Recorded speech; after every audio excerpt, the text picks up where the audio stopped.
Assalamualaikum warahmatullahi wabarakatuh. Halo adik-adik semua, khususnya kelas 5 ya. Hari ini Bu Guru akan membahas IPAS bab 8 tapi topik B ya, dengan judul Oh, lingkungan jadi rusak. Kira-kira apa ya isi pembahasannya? Tentunya ini akan membahas tentang kerusakan lingkungan akibat aktivitas manusia yang berlebihan, eksploitasi atau pengambilan bahan-bahan di sekitar alam yang berlebihan dan tak bertanggung jawab ya. Oke, sebelumnya kalian bisa buka buku IPAS kalian halaman 222 ya. Ayo kita belajar bersama-sama. Pertanyaan esensial yang perlu kita jawab dulu nih. Bagaimana bumi berubah karena aktivitas manusia? Aktivitas manusia didasari oleh kebutuhan untuk tetap hidup. Jika eksploitasi berlebihan bisa merusak lingkungan ya. Jadi, bagaimana bisa aktivitas manusia kok mempengaruhi perubahan di bumi? Ya bisa saja ya, karena aktivitas manusia yang didasari oleh mencari kebutuhan hidup tadi, jika dilakukan terus-menerus, misalkan nih, butuh membuat rumah atau membuat perabotan, butuh kayu ya, menebang kayu sebanyak mungkin tanpa adanya reboisasi atau penanaman hutan kembali, ya udah rusak ya lingkungan, akibatnya bumi berubah seperti itu. Apa penyebab kerusakan pada lingkungan? Nah, tadi ya berbagai kegiatan atau aktivitas manusia yang merusak lingkungan tentunya ya. Bagaimana dampak kerusakan lingkungan terhadap kehidupan manusia? Kalau kita misalkan membuang sampah plastik di sembarang tempat ya, itu di plastik itu akan menghasilkan zat polutan yang nama mikroplastik itu ya, yang bisa termakan oleh makhluk-makhluk kecil seperti ikan, nanti ikan dimakan manusia, nah itu bisa mempengaruhi kesehatan manusia ya. Kemudian kebutuhan sehari-hari juga mestinya berpengaruh ya, misalkan karena lingkungan rusak terjadi tanah longsor, banjir, ya sudah kan mempengaruhi kehidupan manusia. Mari kita lihat percakapan tiga anak ini ya. Kenapa bapak itu membuang sampah di sungai? Padahal sungai bukan tempat sampah. Air sungai jadi kotor dan keruh karena banyak sampah. Nah, kita sering melihat kan kalau sungai-sungai di sekitar kita itu penuh dengan sampah, solokan, got-got. Jadi tidak heran ya, jangan heran nanti kalau musim hujan terjadi banjir karena ulah manusia itu sendiri.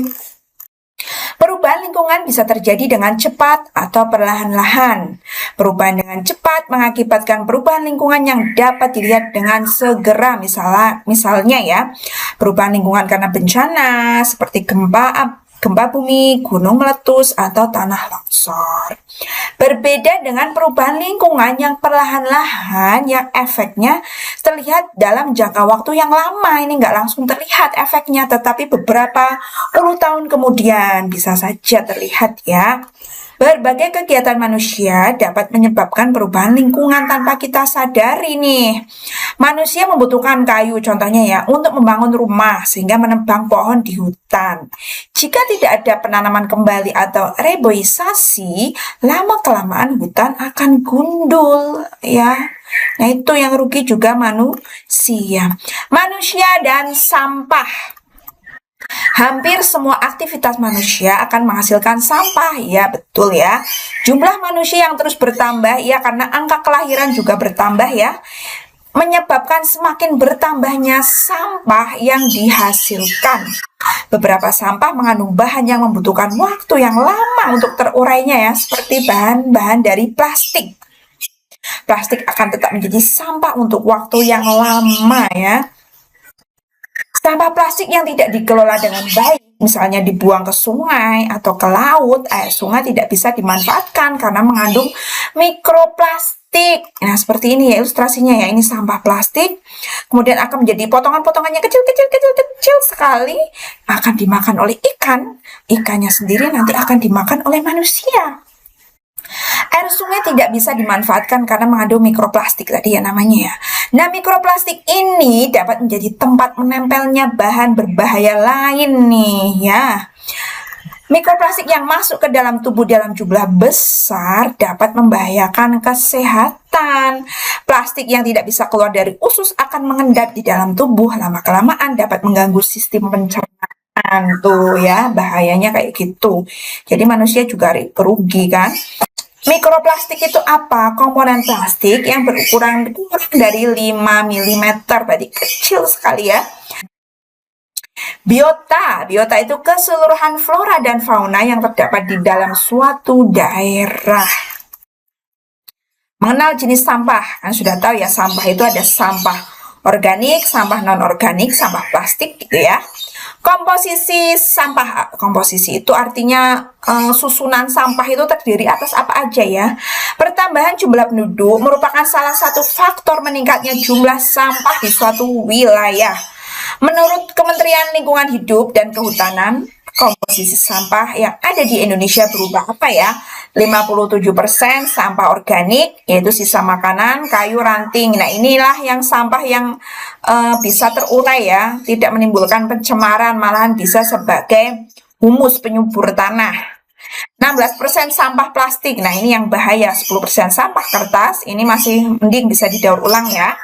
Dan sampah lainnya sebesar 17%. Sampah organik itu apa? Sampah yang berasal dari sisa makhluk hidup dan cenderung lebih bisa terurai. Pengolahan sampah organik bisa dilakukan dengan cara membuat kompos. Kompos dapat berguna untuk menyuburkan tanah. Sampah plastik. Nah, ini contohnya ya. Merupakan komposisi sampah yang terbanyak kedua setelah organik nih ya. Pembuatan pelengkap. Kenapa sih kok banyak ya? Karena plastik itu mudah didapat, ringan, pembuatan pelengkapannya rumah tangga sampai kendaraan kan menggunakan bahan plastik yang lebih banyak dipilih. Plastik banyak digunakan karena sebagai bahan yang tidak mudah rusak dan ringan gitu. Oke, mari kita refleksikan ya. Apa saja sampah yang dihasilkan karena aktivitas manusia? Sampah organik, sampah plastik, sampah kertas, dan sampah-sampah lainnya ya, seperti kaca. Bisa di situ. Mengapa sampah plastik bisa membuat lingkungan menjadi rusak? Karena mikroplastik yang dihasilkan membutuhkan waktu yang sangat lama untuk bisa terurai. Apakah kalian sering menggunakan plastik? Untuk keperluan apa? Ya, kalau orang sekarang iya ya, untuk membungkus sesuatu karena awet dan ringan dan juga lebih murah, biasanya alasannya seperti itu. Apa dampak bagi manusia dari lingkungan yang rusak karena sampah plastik? Mikroplastik yang masuk ke tubuh manusia dalam jumlah besar akan mengganggu kesehatan manusia, itu dampaknya. Bagaimana sih cara kita ya untuk mengurangi plastik demi menjaga lingkungan? Yang jelas, daur ulang sampah plastik ya, jangan buang sembarangan, tidak membuang sampah plastik di sungai, mengganti kantong plastik dengan tote bag kain misalkan gitu kan, yang kekinian seperti itu, memanfaatkan kantong plastik untuk pot atau kerajinan atau recycle ya. Nah, sampah dengan 3R. 3R itu singkatan dari reduce, reuse, recycle. Apa ya itu semua nanti akan dijelaskan satu-satu ya. Pengelolaan sampah harus meninggalkan pandangan lama, yaitu dikumpulkan, buang, angkut. Kok kumpul, angkut, buang, kok kebalik.